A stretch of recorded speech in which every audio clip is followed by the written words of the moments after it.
پسینے میں شرابور ہو اور وہ پسینہ آگ سے بھی زیادہ گرم ہو تو کوئی ماں یہ گوارا کرتی ہے؟ یقیناً نہیں کرتی. تو نہیں کرتی تو اس کو اپنی اولاد کو 5 گانا نماز کا خوگر بنانا ہوگا. نماز کی توفیق اللہ سے مانگو. آج کے اس اجتماع میں یہی پیغام ہے اور یہی دعوت ہے اور یہی قرآن مجید کی تعلیمات کا خلاصہ ہے. 1 بار نہیں، 2 بار نہیں، 10 بار نہیں، 20 بار نہیں، 100 بار نہیں. قرآن و حدیث کے اندر 750 مرتبہ نماز کا حکم آیا ہے. اب ذرا غور کیجئے، 1 مرتبہ کہہ دینا کیا کافی نہیں ہے؟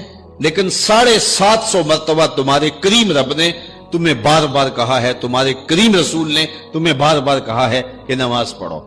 تو اگر ہم اتنی بار سننے کے بعد بھی نماز نہیں پڑھیں گے تو پھر ہم کہاں کھڑے ہوں گے؟ اور دوسری بات ہے کہ اتنی تاکید کی گئی ہے، اتنی تاکید کی گئی ہے، تو یہ کتنا بڑا جرم تھا نماز کا ترک کرنا کہ بار بار کہا گیا ہے. ایک شخص نے حضور کی خدمت میں سوال کیا، حضور لوگوں میں سب سے اچھا شخص کون سا ہے؟ تو آقا کریم نے کیا جواب دیا؟ جس کی عمر زیادہ ہو، عمل اچھے ہوں. تو کہا پھر لوگوں میں سب سے شریر آدمی کون سا ہے؟ سب سے برا آدمی کون سا ہے؟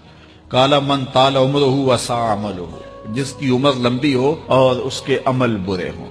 بوڑھا ہو جائے برائیاں نہ چھوڑے، ہڈیاں کمبن گوڈے کھڑکن تے اڑ گیا لک تیرا، اجے بھی بدیوں باز نہ آئوں جیو مرد دلیرا. وہ کہتے ہیں نانا بن گیا دانا نہیں بنا. تو جس کی عمر زیادہ ہو لیکن اس کے عمل کرتوتیں اچھی نہ ہو، بوڑھا ہونے کے باوجود بھی شرارتیں کرتا ہو، 2 آدمیوں کو لڑاتا ہو، میاں بیوی کے درمیان تنازع کھڑے کر دیتا ہو، خاندانوں کے اندر شر پھیلاتا ہو، لڑائیاں پیدا کرتا ہو، متکبر ہو، اس کی چال ڈھال متکبرانہ ہو، اس کی نظر میں حیا نہ ہو، اس کی زبان گندگی اور غلاظت بکتی ہو، گالیاں دیتا ہو، عمر ہو گئی ہے لیکن اس کے عمل اچھے نہیں. فرمایا سب سے اچھا شخص دیکھنا ہے تو وہ ہے کہ جس کی عمر زیادہ ہے، عمل اچھے ہیں. سب سے برا شخص دیکھنا ہے تو وہ ہے جس کی عمر زیادہ ہے، عمل برے. اگلی روایت حضرت ابو کبشہ الانماری رضی اللہ تعالی عنہ سے مروی ہے، میرے حضور نے فرمایا 3 چیزیں ایسی ہیں جن پر میں محمد ہو کے رب کی قسم اٹھاتا ہوں. ان میں سے پہلی بات یہ ہے کہ میں قسم کرتا ہوں کہ صدقے سے مال کم نہیں ہوتا. اور دوسری بات، اگر کسی نے کسی پہ زیادتی کی اور اس نے کہا جا میں نے معاف کر دیا، تو حضور فرماتے ہیں میں قسم دیتا ہوں اس کی عزت کم نہیں ہوگی. ہو سکتا ہے کوئی شریک کہہ دے اور ڈر دے معاف کرتا ہی، کہا وہ کہہ دے، لیکن میں محمد قسم دیتا ہوں کہ عزت کم نہیں ہوگی. میں رب سے عزت لے کے دوں گا اسے. اللہ اکبر. تیسری بات، جب کوئی شخص سوال کا دروازہ کھول دیتا ہے، مانگنے لگ جاتا ہے، تو میرے حضور فرماتے ہیں میں قسم اٹھا کے کہتا ہوں اللہ اس پر محتاجی کا دروازہ کھول دیتا. جو مانگنے لگ جاتا ہے پھر مانگتا ہی رہتا. ہم نے دیکھا کچھ لوگ بچپن سے مانگتے ہیں، بڑھاپے تک مانگتے رہتے ہیں، ان کی کبھی ضرورت پوری نہیں ہوئی. یہ قرض مانگنے کی عادت جس کو پڑ جائے تو وہ بھی ساری زندگی قرض ہی مانگتا رہتا ہے، ہر وقت مقروض. تو جس کو مانگنے کی عادت پڑ جائے تو میرے حضور فرماتے ہیں میں قسم اٹھا کے کہتا ہوں محتاجی کا دروازہ بند نہیں ہوتا. محتاجی اس کی جو ہے وہ مستقل اس کے اوپر مسلط کر دی جاتی ہے، وہ مانگتا ہی رہتا ہے. تو آئیے اس مختصر زندگی کو اللہ کے نام لگائیں، اس کے ذکر سے وابستہ کریں. دنیا میں 4 طرح کے لوگ پائے جاتے ہیں. پہلا بندہ وہ جس کو اللہ نے مال بھی دیا ہے، علم بھی دیا ہے، شعور بھی ہے، ضروریات دین کا علم بھی ہے، اللہ تعالیٰ نے اس کو فہم عطا کیا ہے، علم دیا ہے، اور وہ اس مال میں اپنے رب سے ڈرتا ہے کہ اس کو غلط جگہ خرچ نہیں کرنا، اور صلہ رحمی بھی کرتا ہے، رشتہ داروں کے حقوق کا خیال بھی رکھتا ہے، اس میں جو اللہ کا حق ہے اس کو بھی ادا کرتا ہے، صلہ رحمی بھی کرتا ہے، اللہ کا حق ادا بھی کرتا ہے، اور جو ہے وہ اللہ سے ڈرتا بھی ہے، مال کو غلط خرچ بھی نہیں کرتا. میرے حضور فرماتے ہیں کائنات میں سب سے افضل شخص دیکھنا ہے تو یہ شخص ہے. کائنات میں سب سے افضل شخص یہ ہے کہ جس کو مال بھی دیا گیا اور جس کو علم بھی دیا گیا، اور وہ گڑبڑ نہیں کرتا، وہ اللہ سے ڈرتا ہے، صلہ رحمی کرتا ہے اور مال کا حق ادا کرتا ہے. تو یہ سب سے افضل شخص ہے. دوسرا وہ شخص جس کے پاس علم تو ہے لیکن مال اس کے پاس نہیں ہے، اور وہ نیت کا بڑا سچا ہے، سچے دل سے کہتا ہے اگر میرے پاس مال ہوتا تو میں فلاں کی طرح عمل کرتا. وہ فلاں کے پاس مال ہے، اس نے مسجد بنوائی ہے، میں بھی بنواتا. اس نے دارالعلوم تعمیر کیا ہے، میں بھی کرتا. اس نے ہاسپٹل بنوایا ہے، میں بھی کرتا. اس نے مخفی انداز سے غریب بچیوں کی شادیاں کی ہیں، یہ کام میں بھی کرتا. اس نے دکھیوں کے کام آیا ہے، مصیبت زدوں کے کام آیا ہے، میں بھی آتا. تو وہ کہتا ہے کاش کہ میرے پاس، اور یہ سچے دل سے کہہ رہا ہے، یہ نہیں کہ ہوتا تو پھر یہ اوپر اس میں کہہ رہا ہے ہو تو پھر تیور ہی بدل جاتے ہیں. صادق کو نیت ہوتا ہے کہ اگر واقعی اس کو وہ نصیب ہو جائے تو وہ وہی کھڑا نظر آئے. تو حضور فرماتے ہیں وہ ہو بھی سچی نیت والا، سچی نیت والا. اور وہ کہتا ہے اللہ مجھے اگر مال دے میں فلاں کی طرح عمل کروں گا. میرے رسول فرماتے ہیں قیامت کے دن جب نامہ اعمال تولا جائے گا دونوں کے عمل برابر ہوں گے. اس نے خرچ کیا اور اس نے صرف نیت کی تو دونوں برابر کھڑے ہوں گے. اس نے مسجد بنائی، دارالعلوم بنایا، اس نے بنایا کچھ نہیں تھا، نیت کی تھا. دیکھو نا علم تھا، علم کی وجہ سے نمبر لے گیا. کہتا مالک میرے پاس ہوتا میں یوں کرتا، کیا کچھ نہیں، نہ ہوا نہ کیا، لیکن قیامت کے دن جب نامہ اعمال تونے کے برابر کھڑے ہوں گے. اچھا، تیسرا شخص جس کو اللہ نے مال دیا ہے لیکن علم نہیں دیا. مال کی فراوانی ہے لیکن علم نہیں ہے، شعور نہیں ہے. جہالت کی وجہ سے وہ مال میں گڑبڑ کرتا ہے اور اپنے رب سے بھی نہیں ڈرتا، ولا یصل رحمہ، اور صلہ رحمی بھی نہیں کرتا، اور اس کے اندر اللہ کا جو حق تھا وہ بھی ادا نہیں کرتا. میرے رسول فرماتے ہیں کائنات میں سب سے زیادہ خبیث بندہ دیکھنا ہے تو یہ کھڑا ہے. سب سے زیادہ منزل کے اعتبار سے خبیث ترین شخص یہ کھڑا ہے. چوتھا شخص کون سا ہے؟ جس کے پاس علم بھی نہیں ہے، جس کے پاس مال بھی نہیں ہے، اور وہ کہتا ہے کہ اگر میرے پاس مال ہوتا تو میں بھی فلاں کی طرح عیش کرتا، میں بھی یوں موج میلہ کرتا، مستیاں کرتا، شرابوں کے جام لڑاتا، یوں ناچ گانا کی محفلیں، رقص و سرود کی مجالس منعقد کرتا، میں بھی پھر من کی خوشیاں پوری کرتا. تو وہ جہالت کی وجہ سے وہ کہتا ہے کہ اگر میرے پاس مال ہوتا تو میں بھی اس کی طرح عیش و عشرت کرتا. اللہ اکبر. میرے رسول فرماتے ہیں کل قیامت کے دن جب نامہ اعمال تولے جائیں گے تو دونوں ایک ہی جگہ پہ کھڑے ہوں گے. اس نے کیا بھی کچھ نہیں لیکن اس کے ساتھ کھڑا ہوگا. ہم اپنے آپ پہ غور کریں، اپنی زندگی پہ غور کریں، ہم کہاں کھڑے ہوئے ہیں. یہ بات تو ہمیں کہی گئی تھی نا کہ جو الطہور نصف الایمان، صفائی آدھا ایمان ہے. لیکن یہ ان لوگوں نے اپنا لیا کہ جن کے مذہب میں نہانا اور غسل کرنا روا نہیں تھا. آپ جو ہے وہ فرانس کی خوشبوئیں پوری دنیا کے اوپر مشہور جانتے ہیں. کبھی اس کا پس منظر بھی جو ہے وہ معلوم کیا کہ کیا ہے؟ کیونکہ یہ غسل نہیں کرتے تھے اور بدن سے اتنی بدبوئیں اٹھتی تھی کہ ان پر جو ہے خوشبو اس پر غالب کرنے کے لیے طرح طرح کی خوشبوئیں یہاں آئیں تاکہ جو ہے وہ بدبو سے لوگ ناک پہ جو لوگ ملنے آتے وہ ناک پہ ہاتھ رکھ لیتے. ان کے بادشاہوں کے جسموں سے بدبو آیا کرتی تھی، ان کے ہاں نہانا نہیں تھا. یہ تو مسلمانوں نے آ کے سکھایا.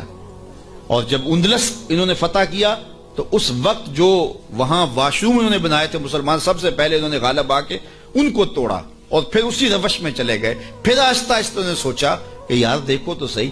اور آج صفائی پسند وہ ہو گئے، آج گلیاں ان کی صاف ہیں، آج بازار ان کے صاف ہیں، آج ملک انہوں نے ایسے بنا کے رکھے ہیں جیسے ایک سگڑ بی بی اپنا گھر سنوار کے رکھتی ہے اور ہمارے گلی کے اندر ہم کچرا پھینک کے گھر چلے جاتے ہیں. میں بعض کا گزرتا ہوں، چونکہ تنگ گلیوں میں بھی جاتا ہوں، بازاروں میں بھی جاتا ہوں، پیدل بھی جاتا ہوں اور سواریوں پہ بھی جاتا ہوں. آپ بھی یہ منظر دیکھتے ہیں کہ 6 فٹ کی گلی ہوتی ہے تو دونوں جانب نالیاں ہو رہی ہوتی ہیں، تو درمیان میں صرف 3 فٹ جگہ ہوتی ہے. میاں ایک سائڈ نالی بنا لو، چلو گلی کشادہ ہو جائے. لیکن ادھر والے نہیں مانتے کہ ہماری جانب نالی ہو، وہ کہتے ہیں ادھر نہیں مانتے، چلو فیصلہ کیا کہ دونوں جانب نالیاں ہوں.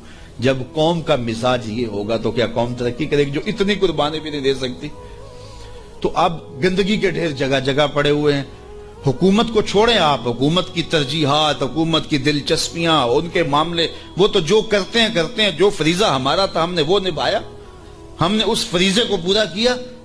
تو ہم اپنے رویوں پہ غور کریں. ہمارے آقا نے ہمیں کتنا ستھرا دین دیا تھا، کتنا پیارا دین دیا تھا.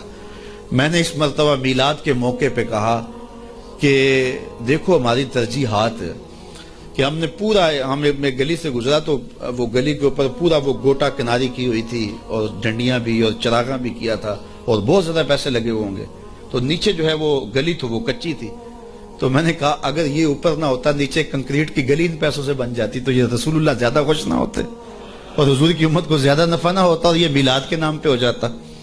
لیکن نیچے کچی گلی ہے اور وہ کہتے ہیں یہ حکومت کی ذمہ داری ہے, اور ہم نے اوپر گلی کے اوپر گوٹا کناری بھی کی ہوئی ہے اور اسے چراغاں بھی کیا ہوا ہے اور اس کے اوپر فانوس بھی لٹکائے ہوئے ہیں اور لاکھوں روپے اس گلی کو سجاتے ہوئے ہم نے لگا دیا.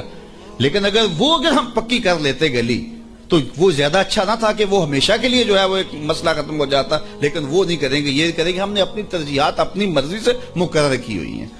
تو میرے رسول صلی اللہ علیہ وسلم نے جو ہمیں دین دیا ہے اس دین کو اختیار. اس کا یہ مطلب نہ لیا جائے کہ میں میلاد کے چراغاں کا مخالف ہوں. آج کل تو یہ بھی بڑا ڈر لگا رہتا ہے کہ فتوے ایک دم جو ہے وہ متوجہ ہو جاتے ہیں اور کعبہ سے نیچے تو چھوڑتے ہی نہیں نا.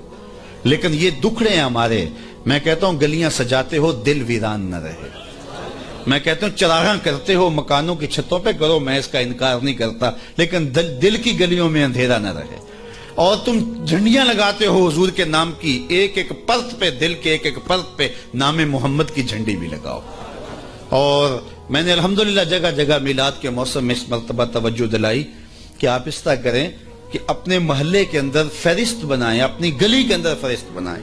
اللہ تعالیٰ نے یہ نظام رکھا ہوا ہے. غربت کے زمانے کے اندر بھی ایسا ہوتا ہے کہ ایک گلی کے اندر 20 یا 25 گھر ہیں تو ایک دو گھر والوں کو اللہ تعالیٰ نے مال و دولت سے فرازہ جو ہے وہ مالا مال کیا ہوتا ہے. باقی جو ہے وہ پوری گلی کے لوگ غریب ہو سکتے ہیں, لیکن کوئی ایک آدمی اللہ تعالیٰ وہاں امیر رکھا ہوتا ہے. ایک پورا گاؤں ہے, دیہات ہے اور بڑا غریب دیہات ہے, لیکن وہاں بھی کوئی 5, 10, 15 ذمہ دار ہوتے ہیں یا کچھ لوگ مالی طور پہ مستحکم ہوتے ہیں. یہ اللہ تعالیٰ نے نظام رکھا ہے.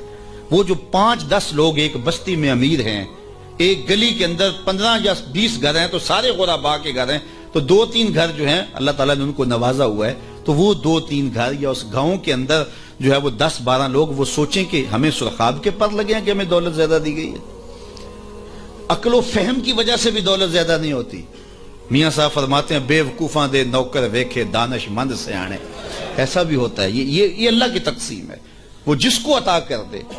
تو اب جس کو دولت زیادہ دی گئی ہے وہ سوچے کہ مجھے کیوں زیادہ دی گئی ہے. علماء نے کہا کہ جس کو کوئی زیادہ فراوانی دی گئی ہے اس کا جو ہے وہ مثال کے طور پر وہ کہتے ہیں کہ جو گائے ہے اور بھینس ہے اس کا دودھ اس کے بچے کی ضرورت سے زیادہ ہوتا ہے تو باقیوں کے لیے بھی حلال قرار دیا گیا کہ وہ نفع پہنچائے. جس کو مال اس کی ضرورت سے زیادہ دیا گیا ہے تو وہ اس مال کے ذریعے اپنے کم از کم رشتہ داروں میں اور اپنے محلے میں اپنی گلی میں کم از کم دیکھے. اور میلاد کے موسم کے اندر وہ غور کرے کہ میری گلی میں 15 گھر ہیں, اس میں کوئی غریب ہے تو آج میلاد کے دن ایسا نہ ہو کہ آج بھی وہ غربت میں دن گزارے. اگر اس کو آپ 1 مہینے کا راشن دے دیتے ہیں اور ساتھ لکھ کے چٹ اس کے اندر ڈال دیتے ہیں میلاد مبارک, اور درود پڑھتا رہے گا اور حضور علیہ الصلوۃ والسلام کا صدقہ کھاتا رہے گا تو کتنا اچھا ہو. تو یہ وہ چیزیں ہیں جس کی طرف ہمیں توجہ کرنی چاہیے. اور میں سمجھتا ہوں کہ حضور علیہ السلام کی محبت سے معاشرے کے دکھ جو ہیں وہ سمیٹے جا سکتے ہیں. آقا کریم علیہ الصلوۃ والسلام نے محبت سے ہی معاشرت کو جو ہے وہ اپنے قریب کیا اور لوگ ایمان کی دولت سے مالا مال ہو گئے. وہ ایک بچہ آیا نا اپنی ماں کے لیے لباس لینے کے لیے, اور پہلے وہ گیا اپنے چچا کے پاس, اس کی ماں بیوہ تھی اور اس کا لباس پھٹ گیا تھا, اور وہ اپنے چچا کے پاس گیا تو اس نے دتکار دیا. اللہ اکبر. فذالک الذی یدعو الیتیم, یدعو الیتیم, یہ قرآن نے بتایا کہ یہ وہ بد نصیب لوگ ہیں جو یتیموں کو دھکے دیا کرتے ہیں. تو وہ ماں نے اس کو روکا تھا, بیٹا نہ جانا, تاریخ خیرب پڑھیں, ماں نے کہا تھا بیٹا نہ جانا, لیکن اس نے کہا کہ تیرے بدن کے اوپر جو لباس ہے وہ بھی پھٹ گیا ہے اور جگہ جگہ سے جسم جھلک رہا ہے, تو میں اپنے چچا سے آپ کے لیے لباس لے کے آتا ہوں. پھر جو رویہ اس نے اختیار کیا تو واپس روتا ہوا آ رہا تھا, تو کسی نے راستے نے پوچھا کہ کیا ماجرا ہوا. اس نے کہا چچا کے پاس گیا تھا ماں کے لیے لباس لینے, اس نے تو لا کے بھیج دیا. اللہ اکبر. تو اس نے کہا کہ جا سین حرم میں محمد نام کا ایک شخص بیٹھا ہوا ہے, اگر تو اپنا دکھڑا اس کے سامنے پیش کرے تو وہ امید ہے تمہیں رد نہیں کریں گے, لیکن سن لے ان کا دین کوئی اور ہے. اللہ اکبر. اپنے ماں کے پاس آیا تو ماں کو کہا کہ چچا نے رلا کے بھیج دیا, لیکن آپ کی حالت مجھ سے دیکھی نہیں جا رہی. بچہ ابھی شعور کی منزلوں میں قدم رکھ رہا تھا, پہلے بہت چھوٹا تھا, اب اس کے اندر ایک جذبات تھے بچے کے اندر. تو ماں نے کہا کہ بیٹا نہیں ان کے پاس نہیں جانا, سنا ہے کہ وہ جو ان سے ملے دین دھرم چھین لیتے ہیں اس کا. اللہ اکبر. تو حضور علیہ الصلوۃ والسلام کے پاس جانے سے ماں روکنے لگی, لیکن بچے نے کہا کہ امی میں پکا رہوں گا, بتوں کا وفادار رہوں گا, تم اس ٹینشن کو, اس پریشانی کو چھوڑ دو. اور حضور کی خدمت میں حاضر ہوا. حضور صحن حرم میں چادر اوڑے بیٹھے ہوئے تھے, اور جا کے کہنے لگا میں پہلے بات آپ سے کر لیتا ہوں, آپ کا دین میں نے قبول نہیں کرنا. حضور مسکرا کے بولے بیٹا بتاؤ کس لیے آئے ہو؟ کہا میری ماں بے لباس ہے, میں آپ سے لباس لینے آیا. حضور نے چادر رحمت اتار کے اس کے کندھوں پہ ڈالی. اللہ اکبر. وہ واپس آ گیا اور ماں پر حضور کی چادر اڑائی. اللہ اکبر. اور ماں نے کہا کہ بیٹے اس نے اپنا دین تو نہیں تجھے دیا؟ کہا نہ, میں نے پہلے کہہ دیا تھا تیرے دین نہیں مانوں گا. ماں کہنے لگی پتر اس کا دین ماننا چاہیے, یہ جس نے رحمت کی چادر ہمارے سر پہ تان دی.